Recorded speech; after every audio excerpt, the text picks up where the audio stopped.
Bonjour à toutes et à tous, je suis content de vous retrouver pour une nouvelle vidéo autour de notre thème favori. Aujourd'hui, nous allons voir comment se protéger des énergies négatives pendant une séance de Reiki.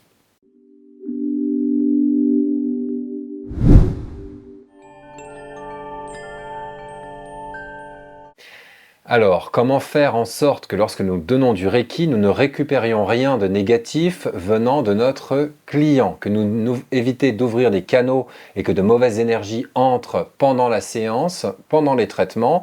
C'est une question qui revient tellement souvent que je reçois si souvent que nous allons y répondre de manière complète dans cette vidéo ensemble.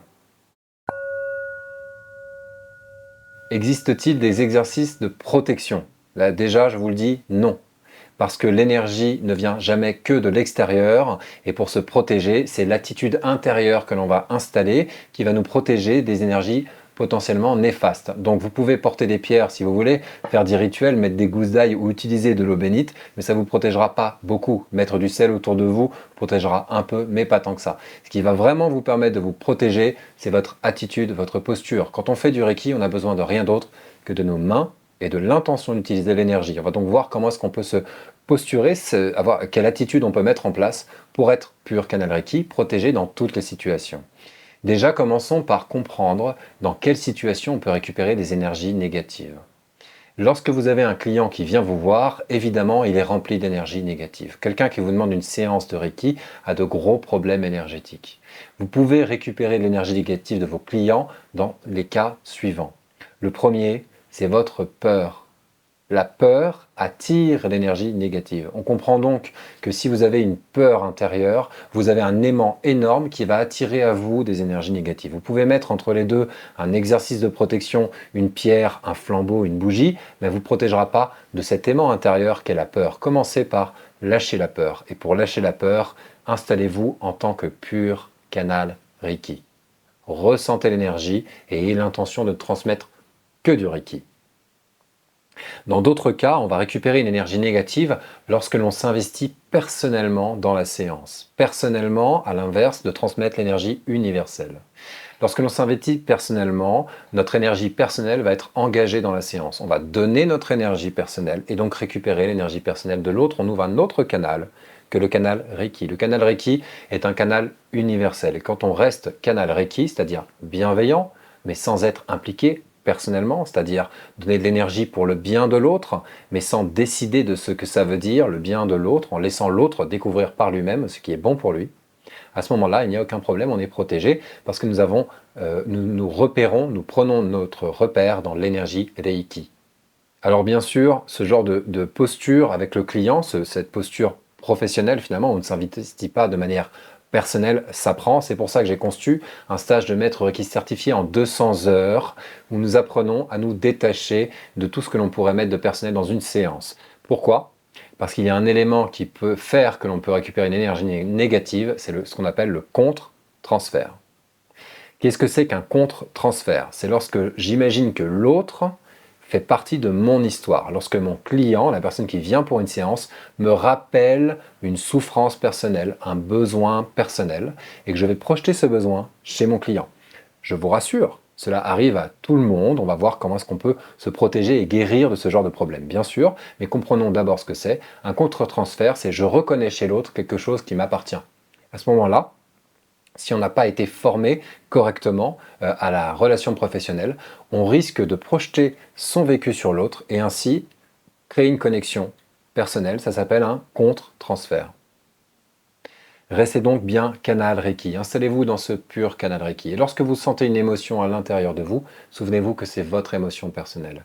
C'est parfaitement sain, bon et juste de souffrir de la souffrance de l'autre. C'est un signe de notre humanité.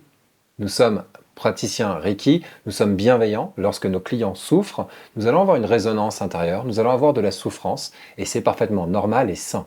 Être bienveillant, c'est pas être froid, rien à voir. C'est normal d'avoir une sensation de tristesse quand quelqu'un d'autre que nous souffre. Mais si nous gardons cette émotion pour nous, si nous prenons conscience qu'il s'agit de notre vécu et non pas de celui de l'autre, nous éviterons de créer une connexion négative. Et quand on posera les mains, on le fera uniquement non pas pour guérir notre tristesse, celle qu'on a au contact de l'autre, mais juste pour aider l'autre à suivre son chemin à son rythme et de manière libre et autonome. Alors, qu'est-ce qu'on fait quand ça nous arrive? Quand on a les mains posées sur quelqu'un? Nous avons les techniques essentielles du Reiki. À la fin de la vidéo, je vous donne le détail, mais juste revenez dans votre centre. Soyez pur, canal Reiki, prenez repère à l'intérieur de vous. On s'entraîne tous les jours à se centrer dans le tantien. On se tient dos droit, on respire par le ventre, on visualise l'énergie entrer en nous, et c'est ça, être pur canal Reiki, c'est se mettre dans l'axe du Reiki. Faites ces entraînements tous les jours. Entraînez-vous à laisser vos émotions émerger, se diffuser en vous sans résistance. La joie, la tristesse, la colère sont les bienvenus tant que nous ne repérons pas uniquement à elles, mais que nous sommes bien centrés, que ces émotions peuvent s'exprimer et que par la respiration, nous permettons à tout cela de se fluidifier. On prend repère à notre centre, le tantien derrière le nombril, on prend repère à notre respiration, et si une émotion négative nous submerge, respirez en Joshin Kokyu-ho, la technique de respiration, technique de purification par la respiration. Si l'émotion devient trop forte, au bout de 2 ou 3 minutes à respirer en Joshin Kokyu-ho, vous n'aurez plus aucun problème. J'ai fait une vidéo sur le Joshin Kokyu-ho, je vous invite à regarder ici si vous souhaitez réviser cette technique. Souvenez-vous, être pur canal Reiki, ça veut dire entretenir le canal, ça veut dire pratiquer tous les jours parce que le Reiki est avant tout une technique de travail sur soi. On fait ces autotraitements le plus souvent possible, si possible tous les jours, on fait au moins les méditations de base. Portez attention à son centre, son tantien derrière le nombril, s'installer dans le tantien, ressentir son centre, ça permet d'y revenir. Quand on s'entraîne tous les jours à y aller, on peut y revenir. Et quand l'extérieur nous perturbe, on peut s'y installer dans cet espace intérieur, cet espace de sécurité.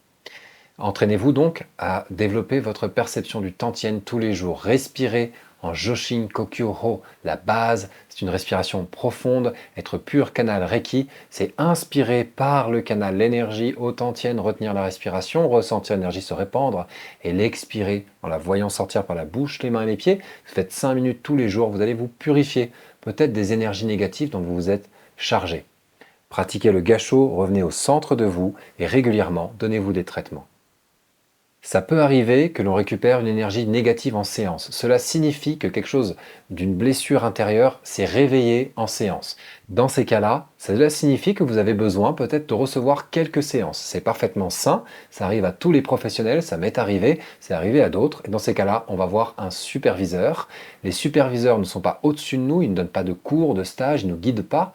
Ils vont juste nous aider à voir des choses qu'on ne voit pas par nous-mêmes et à nous libérer d'une charge trop importante. Je suis superviseur, je donne des supervisions, vous avez des liens sous la vidéo, que ce soit en présentiel ou à distance, et vous pouvez aussi aller voir un professionnel de votre choix qui va vous aider à dépasser ce moment. L'autre est un révélateur, il n'y a aucun problème parfois à être perturbé après une séance.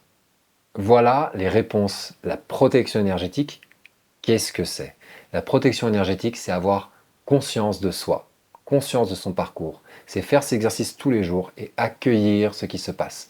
Il n'y a aucune technique qui vous permet de garantir de n'avoir aucun problème parce que c'est à travers les problèmes que nous progressons et que nous grandissons. Donc n'ayez pas peur, la peur est un vecteur de problème. Accueillez l'expérience, faites vos autotraitements, nettoyez-vous tous les jours, faites en sorte d'être pur canal Reiki, de transmettre le Reiki sans rien d'autre et tout se passera parfaitement bien pour vous et pour les gens qui viennent vous voir. Je vous remercie d'avoir suivi cette vidéo jusqu'ici. Voici la question du jour. Quelle est votre technique de protection énergétique préférée? Partagez-la avec nous dans les commentaires, ça va être utile pour tout le monde. En attendant, je vous remercie d'avoir suivi cette vidéo jusqu'ici et je vous dis à bientôt pour d'autres vidéos sur le même thème. Au revoir.